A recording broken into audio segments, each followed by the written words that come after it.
कल्पना करा, तुम्ही नेहमीप्रमाणे सकाळी उठलात, चहासाठी किंवा मुलांसाठी दूध तापवायला ठेवलं आणि अचानक त्या पातेल्यात असं काहीतरी दिसलं जे पाहून तुमच्या अंगावर काटा येईल. दूध उकळतंय आणि त्याचं रूपांतर चक्क सिमेंटसारख्या करड्या रंगाच्या रबरासारख्या ताणल्या जाणाऱ्या पदार्थात होते. आपण ज्याला अमृत समजून पितोय ते पातेल्यात रबर बनून बसलंय. हे वाचायला किंवा ऐकायला एखाद्या हॉरर सिनेमातल्या दृश्यासारखं वाटतंय ना? पण हे पुण्यातल्या दौंडमध्ये प्रत्यक्षात घडलंय. दौंड तालुक्यातील पाटसमध्ये राहणारे युवराज आव्हाड यांनी एका स्वीट होममधून दूध विकत आणलं आणि घरी नेऊन तापवलं.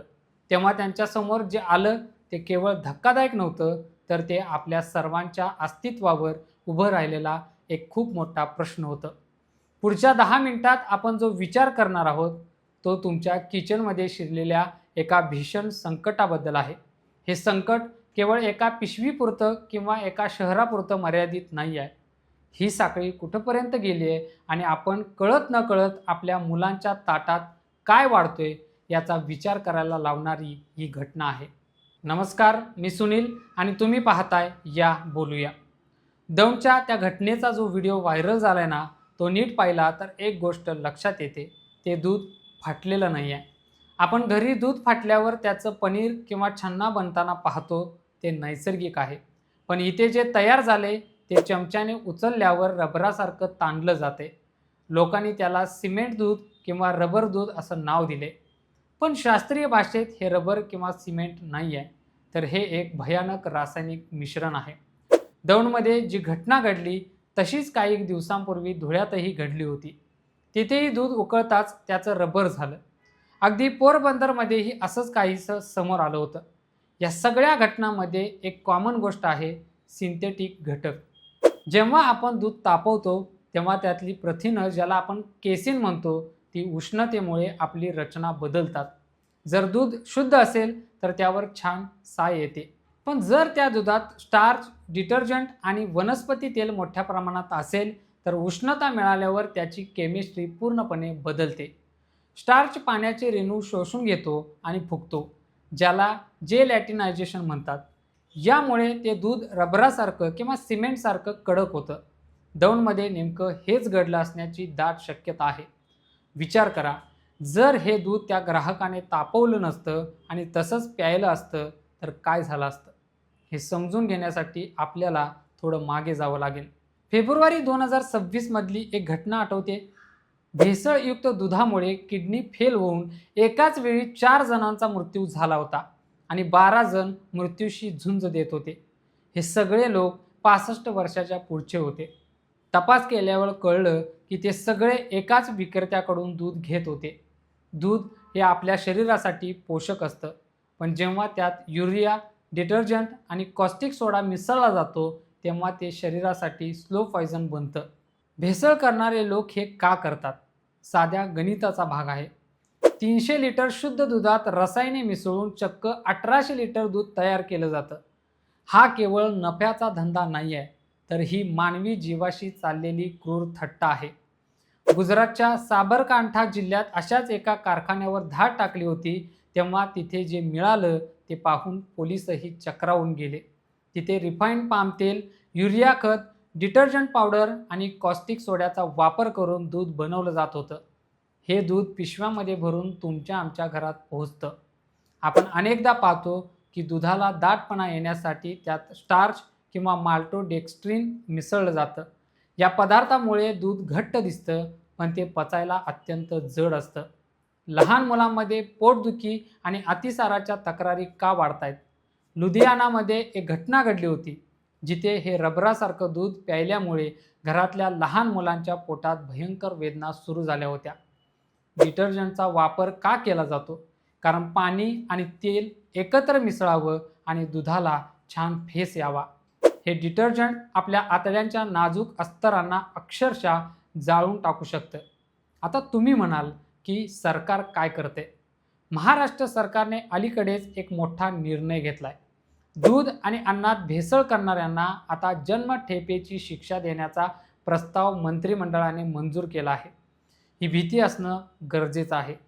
पुणे अन्न व औषध प्रशासनाने म्हणजेच FDA गेल्या काही महिन्यात पुण्यात मोठी कारवाई केली. जवळपास 23 लाख रुपयांचा मुद्देमाल जप्त केला आणि अनेक डेअरींवर छापे टाकले. पण गंमत बघा, पुण्यात जिथे 1100 अधिकाऱ्यांची गरज आहे तिथे फक्त 130 अधिकारी काम करतायत. एवढ्या मोठ्या लोकसंख्येवर लक्ष ठेवणं या यंत्रणेसाठी खरंच शक्य आहे का? हा एक मोठा प्रशासकीय पेच आहे.